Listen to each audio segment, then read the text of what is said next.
தவம் செய்ய போகிறவனுக்கு ரெண்டு முக்கியம். காமம் இருக்கக்கூடாது, அடுத்த உயிர்களை உண்ணுகிற கொல்லாமையும் காமமின்மையும் தான் முக்கியம், மற்றதெல்லாம் ரெண்டாம் பட்சம். ஆனால் ரெண்டு பேர் தான். காட்டுக்கு தவம் செய்ய போன ராமபெருமான் கோதண்டத்தோடு போனார். இங்கே சிவபெருமான் கிட்ட தவம் செய்ய போன அர்ஜுனன் காண்டிபத்தோடு போனான். ஏன்னா ரெண்டு பேர் தவத்துக்கு மட்டுமல்ல, உலகம் வாழ்வதற்காக வீரத்துக்காக போனவர். ராவண சம்ஹாரத்துக்காக ராமன் போனான், இவன் குருக்ஷேத்திர யுத்தத்தில் ஜெயிக்கிறதுக்காக போனான். ஆயுதத்தோடு போனவர்கள் ரெண்டு பேர் தான். இப்போ சற்று இந்த காண்டிபத்தை எடுத்தான். இப்போ உடனே பரமசிவன் பார்த்தார், பார்வதி பார்த்தார், கிளம்பு கிளம்பு. அதான் நீங்கள் ஒரு வாரமாக கேட்பா, எங்கள் புதுப்படம் வந்திருக்கு கூட்டிகிட்டு போங்க, புதுப்படம் வந்திருக்கு கூட்டிகிட்டு போங்க. இவர் ஏதோ ஒரு சாக்கு சொல்லிக்கிட்டே இருப்பார். அன்றைக்கி அந்த அம்மா கரண்ட்டு போயிட்டு 5 மணிக்கு தான் கரண்ட் வந்திருக்கும். அப்போ தான் கிரைண்டரில் மாவு போட்டு வச்சுருப்பா, ராத்திரிக்கு சப்பாத்திக்கு மாவு பஸ்ட்டு வச்சுருப்பா. இவர் ஆஃபீஸ்லேருந்து 6 மணிக்கு வருவார். அங்கேருந்து ஒரு கிளம்பு டிக்கெட் வாங்கிட்டு வந்துட்டு சினிமாவுக்கு போகலாம். என்னங்க இன்னும் 10 நிமிஷம் தானே இருக்குது, அதெல்லாம் மறையாது, கிளம்பு, சட்டி பானைக்கெல்லாம் புத்தி சொல்லாதே, கிளம்பு, உடனே கிளம்பணும். உங்களுக்கு கவலை இல்லை. ஒரு சட்டை கையில் இப்படி கையை உளர்த்திக்கிட்டே வாசலில் வந்து சட்டையை மாட்டிக்குவீங்க. நாங்கள் வாசலில் வந்து புடவைக்கு கொசுவும் வைக்க முடியுமா? 8 பிள்ளையை பெற்றால் நீங்கள் பாட்டு கிளம்பிடுவீங்க, சித்தோட்டு மாப்பிள்ளை மாதிரி. அவள் அத்தனை பிள்ளையும் கூட்டிகிட்டு வரணும். கை குழந்தையாக இருந்தால் அதுக்கு ஜட்டி துண்டு பால் இத்தனையும் எடுத்துக்கணும். கொஞ்சம் பெருசாக இருந்தால் அதுக்கு திங்கிறதுக்கு இத்தனையும் எடுத்துக்கிட்டு தான் வரணும். அதுக்கும் திட்டுவீங்க. சரி ஒன்று வேண்டான்னு போனால் பாதி சினிமாவில் கத்துன்னு கத்தும். பக்கத்து சீட்காரன் யாருமா அது குழந்தைய தூக்கிட்டு வெளியே போமாம்மா. அப்போ நீங்கள் சும்மா இருப்பீங்களா? சனியனை மானத்தை வாங்க, அதை எடுத்துகிட்டு வெளியே போ. எல்லாம் எடுத்துக்கிட்டு வந்தாலும் தப்பு, எடுத்துக்கிட்டு வராட்டாலும் தப்பு. இங்கே அது பார்வதிக்கு அதே கதி தான், நமக்கும் அதே தான். பரமசிவன் சொன்னார் கிளம்பு. இந்த கிளம்புற போது எப்படி வர வேண்டும் என்ற சாதாரண தர்மத்தை பாரதம் சொல்கிறது. தெருவில் போகிற போது கணவனும் மனைவியும் கணவன் மனைவி என்று மற்றவர்கள் நினைக்கிற மாதிரி போகணும். மனைவி நல்ல 10,000 ரூபா பட்டுப்புடவை விழாக்கெல்லாம் ஜரிக, உடம்பு முழுக்க நகை, நல்ல ஃபுல் மேக்கப், காலில் செருப்பு, கையில் ஹேண்ட்பேக். புருஷன் துவைச்சு காவி ஏறின ஒரு வேட்டி, கசங்கி போன ஒரு கதர் சட்டை, மேலே ஒரு துண்டு, 2 ஜோடியாக போகுது. பார்க்குறவங்க என்ன சொல்லுவாங்க? ஏம்மா அந்த அம்மாவை பார்த்தா பணக்காரியாக இருக்குது, வேலைக்காரன் கூட எதுக்கு இந்த அம்மா போகுது கேள்வி வரும். இல்லை நீங்கள் நல்ல டிப் டாப்பாக பேண்ட் என்ன ஷர்ட் என்ன டை என்ன எல்லாம் கட்டிட்டு ஜோராக வர்றீங்க. அந்த அம்மா ஒரு 40ஆம் நம்பர் புடவை, கசங்கி போன புடவையை பின்கோசம் வச்சு கட்டிட்டு தலையை ஒரு சொருக்கு போட்டு ஒரு துளுக்கு சாமந்தி பூவை சொருகிட்டு இடுப்பில் ஒரு கூடையோடு வந்தால் இந்த ஆளுக்கு வேலைக்காரி கூட போகிறாரு சந்தேகம் வரும். வெளியே போகிற போது 2 பேரும் ஜோடி சரியாக போனோம். இதை பாரதம் கற்றுக் கொடுக்கறது, பார்வதி கற்றுக் கொடுக்குறான். பரமசிவன் கிளம்புறான். திருமால் கிட்ட கிடையாது, அவர்கிட்ட எப்போ பார் பட்டு வேஷ்டி தான். ஏன்னா பொண்டாட்டி மகாலட்சுமி, அவர் கல்யாண வீட்டுக்கும் பட்டு வேஷ்டி தான், கருமாதி வீட்டுக்கும் பட்டு வேஷ்டி தான். பரமசிவன் கிட்ட தான் எல்லா ட்ரெஸ்ஸும் இருக்கும். கிழவன் போடுற ட்ரெஸ் இருக்கும், குமரம் போடுற ட்ரெஸ் இருக்கும், சுந்தரனாக சொக்கனாக போடுற ட்ரெஸ் இருக்கும், ஆண்டி பண்டாரம் போடுற ட்ரெஸ்ஸும் இருக்கும், கிழவன் போடுற வேட்டியும் இருக்கும், குமரம் போடுறதும் இருக்கும், எல்லாத்தையும் வச்சுருக்கிறேன். அதனால தான் சுப்பிரமணியம் முருகப்பெருமான் வள்ளிய மனமுள்ள கிழவ வேஷம் போட்டான். ஏன்னா அப்பனுக்கு பிள்ளை தப்பாமல் பிறந்த ஆண்டி சுப்பேன். ட்ரெஸ் எல்லாம் வெளியில் வாடகையே வாங்க வேண்டாம், அப்பங்கிட்டே கிடச்சிது. இப்போ இவர் என்ன பண்ணார்? யார் யார்கிட்ட எப்படி போகணுமோ அப்படி போகணும். திருவிளையாடல் புராணத்தில் தாய்ப்பன்றியை இழந்து விட்ட ஒரு பன்றி குட்டிகளுக்கு பால் கொடுக்க இறைவன் பன்றியாக வந்தான். அப்போ தான் அந்த குட்டி பால் குடிக்கும். அவன் மனுஷனாக வந்தால் குட்டி கிட்ட வராது. ஒரு கிராமத்தாள் அவனுக்கு உதவி செய்யணும்னா நாம் ஒரு கிராமத்தாளாக போனால் தான் அவன் ஒத்துப்பான். நீங்கள் டிப்டாப்பாக போனால் அவன் பயப்படுவான். நம்மக்கிட்ட நாற்றம் முடித்த வேட்டியை கட்டிட்டு சார் சாப்பிட்றீங்களா சிப்பா அப்படிவோம். யார் யார்கிட்ட எப்படி போகணுமோ அப்படித்தான் போகணும். அடியார்களுக்கு ஒரே மாதிரியா காட்சி தந்தார் அவர்? இல்லையே. சுந்தரமூர்த்தி நாயனார் சொன்னார், பித்தா பிறைசூடி பெருமானே அருளாளா வைத்தாய் பெண்ணை தென்பால் வெண்ணை நல்லூர் அருள் துறையுள் எத்தான் மறவாதே நினைக்கின்றேன் மனத்துள்ளே அத்தா உனக்கு ஆளாய் நீ அல்லே நாம் பித்தனேன்னாரு. கூப்பிட்டவர் சுந்தரர். அப்பரடிகள் என்ன சொன்னார்? மாசில் வீணையும் மாலை மதியவும் வீசு தெண்டலும் வீங்கிட வேனிலும் மூசு வண்டரை பொய்கையும் போன்றது ஈசன் திருவடி நிழல்னார். ஞானசம்பந்தர் எப்படி சொன்னார்? தோடுடைய செவியன் விடையேறியோர் தூவன் மதிசூடி காடுடைய சுடலை பொடி பூசி என் உள்ளம் கவர் கல்வனாக வந்தான். ஞானசம்பந்தருக்கு பால் கொடுக்க வந்த போது அம்மையப்பனா வந்தான். மாணிக்க வாசகருக்கு ஓலை கொடுத்து ஆட்கொள்ளுகிற போது காலை கொடுத்து ஆட்கொள்ளுகிற போது ஆவுடையார் கோயிலில் பெண்ணின் நல்லாளோடு வந்தான். அவர் ஆட்கொள்ள புட்டுக்கு மண் சுமந்தவனாக வந்தான். பண் சுமந்த பாடல் பரிசு படைத்தருளும் பெண் சுமந்த பாகத்து பெம்மான் பெருந்துரையார் விண் சுமந்த கீர்த்திவியன் மண்டலத்துள் மண் சுமந்த கீர்த்தி தென்மதுரையுள் மண் சுமந்து கூலி கொண்டு அக்கோவால் பொத்துண்ட புன் சுமந்த பொன்மேனி பாடுதுங்கான் அம்மானாய். அங்கே கூலிக்காரனா வந்தார். மாணிக்க வாசகருக்கு காட்சி தரும்போது பிட்டுக்கு மண் சுமந்த கூலிக்காரன். சுந்தரமூர்த்தி நாயனாருக்கு காட்சி தருகிற போது தடுத்தாட்கொண்ட வயோதிகனாக பித்தனாக. நாவுக்கரசருக்கு திருநீற்றறையிலே குளிர்ச்சி தருகின்ற மாசில் வீணையாக. எல்லாருக்கும் ஒரே மாதிரி அல்ல. குடும்பம் முழுக்க தொண்டு செய்த சிறு தொண்டருக்கு காட்சி தரும்போது பார்வதி, பரமசிவன், விநாயகர், முருகன், மாடு இத்தனையோடு வந்தார். மனைவியோடு மட்டுமே இன்பம் எய்த வந்த பேரின்பத்துக்காக திருநீலகண்ட நாயனாருக்கு கணவன் மனைவி மட்டும். ஒத்தையாக பிரம்மச்சாரியாக இருந்து கண்ணிடம் தப்பிய கண்ணப்பனுக்கு சிவபெருமான் மட்டும்தான் காட்சி தந்தார். கல்யாணம் ஆகாத ஒரு பையனுக்கு முன்னால் ஜோடி ஜோடியாக வந்தால் அவனுக்கு ஏக்கமாக இருக்கும். கல்யாணம் ஆகி குடும்பத்தோடு இருக்கிற வீட்டில் ஒத்த பையன் போனான்னா அவனுக்கு சங்கோஜமாக இருக்கும், வந்தவனுக்கு கஷ்டமாக இருக்கும். குழந்தை இருக்கிற வீட்டில் ஒரு குழந்தையும் கூட்டிகிட்டு போனால் அது கூட விளையாட ஒரு ஆள் இருக்கும். இதெல்லாம் கற்றுக் கொடுத்தது நம்முடைய இந்து மதத்தில். ஸ்ரீராள தேவனோடு விளையாட முருகன், சந்தன தாதிக்காக தர்மமே வடிவான காள, அந்த திருவெண்காட்டு நங்கைக்காக உமையாள், சிறு தொண்டருக்காக சிவன். திருநீலகண்டர் வீட்டில் குழந்தை இல்லை, அதனால் இவர் பிள்ளையை கூட்டிகிட்டு போனால் அவருக்கு ஏக்கமாக இருக்கும். அதனால் தாங்க 2 பேர் மட்டும் போகிறான். இப்போன்னு சொல்கிறீங்கல்ல, வேணாண்டி பிள்ளைகளை தான் கூட்டிகிட்டு போகாது, அவனுக்கு எங்கூட தான் கல்யாணம் ஆச்சு, இன்னும் குழந்தை இல்லை, ஏக்கமாக இருக்கும் சொல்லுவோம். இறைவன் கற்றுக் கொடுத்தது அத்தனை. யார் யாருக்கு எப்படி காட்சி தர வேண்டும். இப்போ இவனுக்கு வேட்டுவனாக வருகிறார்.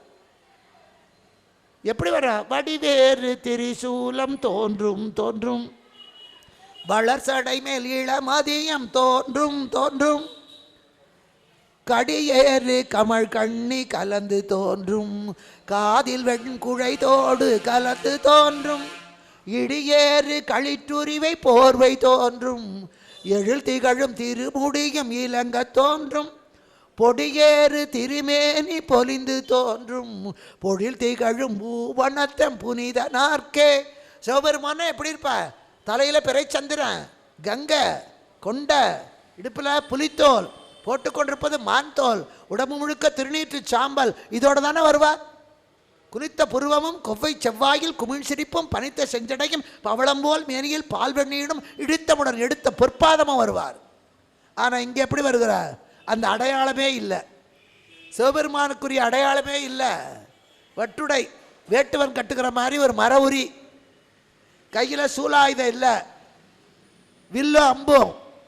எப்படி ராமன் வந்தாரோ அப்படித்தான். திருமால் பூமிக்கு வரும்போது தான் திருமால் அவன் காட்டிக்கவே இல்லை. அதனால தான் திருமாலுக்குரிய சங்கு சக்கரம் இல்லை. மூலமும் நடுவும் ஈரும் இல்லதோர் உம்மைத்தாய காலமும் கடக்கும் நீத்த காரணன் கை வில்லேந்தி சூலமும் திகிரி சங்கம் கரகமும் விட்டு ஆலமும் மலரும் வெள்ளி பொறுப்பும் விட்டு அயோத்தி வந்தடைந்தான். யாருக்கு சொல்கிறான்? ராவணங்கிட்ட. அவன் யாருன்னு தெரியாதுரா. பிரம்மாவுக்குரிய கரகம் இல்லை, சிவபெருமானுக்குரிய சூலம் இல்லை, திருமாலுக்குரிய சங்கு சக்கரம் இல்லை. சிவபெருமானுக்குரிய வெள்ளி மலையை விட்டு வந்தான், பெருமாளுக்குரிய பார்க்கடலை விட்டு வந்தான், பிரம்மனுக்குரிய சத்திய லோகத்தை விட்டு ஒரு கூட்டணின்னு வைத்து கொண்டா. அந்த கூட்டணியில் 4 கட்சி சேர்ந்தா பொதுவான சின்னம் தான் இருக்கணுமே தவிர ஒரு கட்சிக்குரிய சின்னம் இருக்கக்கூடாது. இன்னைக்கு அதை அன்னைக்கே செஞ்சார். பொதுவான சின்னமாக வில்லு எடுத்தார். வில்லு எந்த சாமிக்கும் கிடையாது, ராமன் எடுத்தான். ஏன்னா சூலத்தை எடுத்தால் தெரிஞ்சிருமோ. இப்போ பரமசிவனா அப்படித்தான் வர்றார். இவர் வில்லு எடுத்து கொண்டு வருகிறார். சூலம் இல்லை, பாம்பு இல்லை, தலையில் பிறை சந்திரன் இல்லை, வருகிறார். வந்ததோட பார்வதி வா. அவள் எப்படி வருவா? இவர் இப்படி வேட்டுவனா வந்தால் அவள் வேட்டு வச்சியாத்தானே வரணும். அவளை தலையை சொருக்கு போட்டா, காட்டுப்பூவை சொருகி கொண்டா, முட்டுக்கு மேலே ஒரு புடவையை சுற்றி கொண்டா. அதோடு மட்டுமில்லை, நான் முதல்ல சொன்ன மாதிரி கணவன் வெளியே கிளம்புன்னு சொன்னால் மனைவி குழந்தைகளையும் கூட்டி கொண்டு தான் வருவா. பார்வதி என்ன பண்ணாலாம்? முருகனையும் பிள்ளையாரையும் கூட்டிகிட்டு வரா. அது ரொம்ப அழகாக பாடுவார். அது என்ன நடந்து வர்றாராம் பரமசிவன். ஒரு திருவண்ணாமலையிலே சிவபெருமானுடைய அடிமுடியை காணுவதற்காக பிரம்மா அன்னபட்சியாக திருமால் பன்றி வடிவம் எடுத்து அடிமுடி தேட போனார். இந்த பன்றிக்கு திருவடியை காட்டலை. ஏனம்னா பன்றி. ஒரு ஏனம் தன்னை தேடிய போது அவருக்கு திருவடியை காட்டாமல் ஒளிச்சு வச்ச பாவத்துக்காக இன்னைக்கு ஒரு பன்றியை தேடி 2 காலையும் ஊன்றி கொண்டு வருகிறா. அதான் வினை. ஓர் ஏனம் தனை தேட ஒளித்தருளும் 2 பாதத்து ஒருவன் போர் ஏனம் தனை தேடி புறப்பட்டான். அப்ப அவ எப்படி வந்தாளாம்? சீர் ஏனல் விளை கிரிக்கு தேவதையா குழவியையும் கையில் ஏந்தி பார் ஏனை உலகெல்லாம் படைத்தாள் பதிபின்னே வந்தாள். திணை விளைகின்ற திணைப்புறத்துக்கு சொந்தக்காரியான வள்ளியை மணந்து கொண்டு அந்த வீட்டு மாப்பிள்ளைய மலை மேலே குடியிருக்கிற முருக குழந்தைய கையில் ஏந்தி கொண்டு எப்படி வந்தாளா? உலகத்தை எல்லாம் படைத்த அகிலாண்ட கோடி உலகம் அனைத்தும் ஈன்ற பின்னும் கன்னிகன மறைகள் பேசுகின்ற இந்த ஆனந்த ரூப வள்ளி அவருக்காக குழந்தைய தூக்கிட்டு ஒரு வேட்டு வச்சியா வராளாம். பதி பின்னே வந்தா. எல்லாத்தையும் செய்கிறவ அடக்க ஒடுக்குமா பின்னாடி வர்றா. இந்த கல்யாணம் எத்தனை வருஷம் ஆச்சுன்னு கேட்கவே வேண்டாம். ஒரு ஜோடி 2 தெருவில் போகும்போது காற்று கூட உள்ளே நுழைய முடியாமல் ஒட்டிக்கிட்டே போனால் கல்யாணம் ஆகி 2 நாள் ஆயிருக்குன்னு அர்த்தம். 2த்துக்கு இடையில் ஒரு சான் இடைவெளி இருந்தால் கல்யாணம் ஆகி 1 வாரம் ஆயிருக்கு. புருஷன் முன்னாடி பெண்டாட்டி பின்னால் வந்தால் கல்யாணம் ஆகி 6 மாதம். பெண்டாட்டி முன்னால் புருஷன் பின்னால் வந்தால் கல்யாணம் ஆகி 2 வருஷம். பார்த்தே தெரிஞ்சுக்கலாம் எவ்வளோ நாள் ஆச்சுன்னுட்டு. ஒன்றா இல்லை. ஆனால் அவ்வளவு பெரிய உலகத்தில் பிறந்தவா, அவ்வளவு பெரியவா. அந்த பார்வதி பரமசிவனுக்கு பின்னாலே வருகிறாளாம். பதி பின்னே வந்தாள். இப்போ வந்த உடனே அவ தூரம் நின்றுட்டாள். இப்போ பன்றி வருகிறது. ஏன்னா ஆண்டவன் எந்த நேரத்தில் வரணுமோ அப்போ தான் வருவான். நம்மளை மாதிரி முன்னாடியும் வரமாட்டான், லேட்டாகவும் வரமாட்டான். அதை பாரதத்தை படிச்சு பார்த்தா லேட்டாக வந்தாலும் லேட்டஸ்ட்டுங்கிறது இறைவன்கிட்ட இருந்து கற்றுக்கிட்டது தான். இறைவன் வர வேண்டும் என்றால் எந்த நேரத்தில் நமக்கு அருள் புரியணுமோ அப்போ தான் வருவான். அது வரைக்கும் நீங்கள் கரடியாக கத்தினாலும் வரமாட்டான். இப்போ சிவபெருமான் வந்துட்டார். பன்றி வருது. பன்றி வருகிற போது அர்ஜுனன் காண்டீபத்தை வளைச்சி ஒரு அம்பு போட்டான். சிவபெருமான் வில்லை வளைச்சி அம்பு போட்டார். இப்போ 2 அம்பு ஏக காலத்தில். ரொம்ப அழகாக ஒரு பெரியவர்கள் சொல்வார்கள், ஒரு நல்லவனும் ஒரு ஒத்தையடி பாதையில் வந்தால் பாதை 3 ஆகும். ஒரு நல்லவனும் அயோக்கியனும் வந்தால் பாதை 2 ஆகும். ஒரு அயோக்கியனும் வந்தால் பாதை 1 ஆகும். இது என்ன கணக்கு? எதிரில் ஒருத்தர் வர்றார், ஒத்தையடி பாதை, ஒரு ஆள் தான் வர முடியும். அவர் ரொம்ப நல்லவர், இவரும் நல்லவர். இப்போ யாராவது ஒருத்தர் இறங்கி வழிவிடணும். இது 2 பேரும் நல்லவராக இருக்கிறதால என்ன பண்ணார்? இவர் இந்த பக்கம் இறங்கினார், அவர் அந்த பக்கம் இறங்கினார். 2 பேர் இறங்கினதில் 2 பாதை. ஏற்கனவே இருந்தது 1. நல்லவன் போனால் பாதை 3. ஒருத்தன் அயோக்கியன், அவன் நாயன் நகருவேன் நிற்கிறான். நல்லவன் இறங்குறான். அப்போ ஏற்கனவே இருக்கிற பாதை, நல்லவன் இறங்கின பாதை 2 அயோக்கியம். இவனு நகரமாட்டான், அவனு நகரமாட்டான். பாதை அப்படியே நிற்கும். 2 பேர் ஒரே பாதையில் போனால் தான் பிரச்சனை. இப்போ அம்பு பறந்து வருகிறது. சிவபெருமான் விட்ட அம்பு அந்த பன்றி வாயை பிளந்து கொண்டு வருகிறது. வாய்க்குள்ளே போய் தலை வழியாக வந்தது. அர்ஜுனன் விட்ட அம்பு தலைக்குள்ளே பூந்து வாய் வழியாக வந்தது. இதில் எந்த அம்பு எந்த வழியாக வந்தது தெரியலை. அதான் பிரச்சனை, தெரியலை. இப்போ உடனே அர்ஜுனன் பார்த்தா எதிரில் வந்து நிற்கிறார் சிவபெருமான். ஆண்டவனே நம்ம முன்னால் வந்தாலும் அவன் அருளால் அவன் தாழ் வணங்க. கந்தபுராணத்தை 10 நாள் நான் பேசி நீங்கள் கேட்டு ஆஹா முருகா முருகா முருகான்னு விரதம் இருந்துட்டு வீட்டுக்கு போய் படுக்க ராத்திரி 10 மணிக்கு கதவை திறந்தா 6 முகத்தோட 12 கரத்தோட வேலும் மயிலுமா நின்னா முருகான்னு நமஸ்காரமாக பண்ணுவான். பயத்தில் ஹார்ட் அட்டாக் வந்துடும். கொஞ்சம் தைரியம் இருக்கிறோம், மூஞ்சி பிடிச்சி ஆட்டுவான். எந்த ட்ராமா கம்பெனிலேருந்து வந்தேன். கடவுள் எதிரில் வந்தாலும் அவரை ஏற்றுக்கொள்ளுகிற பக்குவம் நமக்கு இல்லாட்டா முடியாது. அதனால தான் கடவுளாக வர்றதே இல்லை. தெய்வம் மனுஷ ரூபேன. நமக்கு கஷ்டம் வரும்போது நமக்கு முன்ன பின்ன தெரியாத யாரோ ஒருத்தர் உதவுவார்கள், அது ஆண்டவன். 4 பிள்ளைய பெற்று பிரயோஜனம் இல்லை, கூட பிறந்தவங்க 4 பேர் இருந்து பிரயோஜனம் இல்லை. அம்மாப்பேட்டையில் 10 வீடு, 4 கடை, பேங்க்கில் கோடிக்கணக்கில் ரூபா, பிரயாணம் பண்ணுறீங்க, கார் பாதி வழியில் பஞ்சர் ஆகிடுது. டிரைவரை நீ கார் எடுத்துகிட்டு வாப்பா, 4 மைல் தான் இந்த பஸ்ஸில் போய்ட்டுறேன்னு பஸ்ஸில் ஏறுறாரு. போய் 1 மைல் போகிறதுக்குள்ளாரையே நெஞ்சு அடைக்குது, ஹாங்கிறாரு. பிள்ளை வீட்டில் இருக்கான், பணம் வீட்டில் இருக்குது, கார் ரோட்டில் இருக்குது, எல்லாம் இருக்குது, மூச்சு அடைக்குது. அப்போ யாரோ ஒருத்தன் பக்கத்தில் அவன் நரிக்குறவன், அவன் உடனே ஒரு அழுக்கு தண்ணி இருக்குது, இந்தாங்க சாமி குடிங்கன்னு வாயில் தண்ணி ஊற்றுறான், இல்லை ஒரு சோடா வாங்கி ஊற்றுறான். அவன் தான் தெய்வம், அவன் தான் தெய்வம், அவன் தான் நமக்கு பிள்ளை, அவன் தான் நமக்கு பிள்ளை, எல்லாமே அவன்தான். முன்ன பின்ன தெரியாம எந்த எதிர்பார்ப்பும் இல்லாம சரியான நேரத்தில் நமக்கு யாரோ வந்து உதவி செய்கிறார்ல, அது தெய்வம். நம்பணும் நம்பணும். பல அற்புதங்கள் நடக்கும். நான் வாழ்நாளில் பல அற்புதங்களை நேரடியாக சந்திச்சிருக்கேன். அது சொல்கிறதுனா சுயபுராணம் ஆகிடும். தெய்வ பக்திக்காக சொல்கிறேன். அப்போ அதே மாதிரி இங்கேயும் வந்து நிற்கிறா ரெண்டு அர்ஜுன மனுஷர். என்ன தவம் இருந்து என்ன பிரயோஜனம்? ரெண்டு நண்பர்கள், ஒருத்தர் காசிக்கு போகிறேன்னார், இன்னொருத்தர் நானும் வரேன்டான்னா. டிக்கெட் புக் பண்ணியாச்சு. ஆனால் இந்த ரெண்டாவது ஆள் ராமனும் கிருஷ்ணனும் போகிறான். ராமன் கிளம்பிட்டான், கிருஷ்ணனுக்கு போக முடியலை. அவனுக்கு ஏதோ வேலை வந்துடுது, கொஞ்சம் உடம்பு வேறு சரியில்லைடா, நீ போயிட்டு வான்ட்டான். ராமன் மட்டும் கிளம்பி போயிட்டான். கிருஷ்ணனுக்கு மனசு கேட்கல, ஒரு பாகக்காயை கொடுத்தான். டே ராமா, நீ போகிற இடத்துல எல்லாம் அது பிரயாகை இல்லையா, கங்கை இல்லையா, யமுனை இல்லையா, காவேரி இல்லையா, தாமிரபரணி இல்லையா, எங்கெல்லாம் நீ தீர்த்த ஸ்நானம் பண்ணுறியோ அங்கெல்லாம் எனக்கு பதிலாக இந்த பாவக்காய் நினச்சி எடுத்துகிட்டு வா.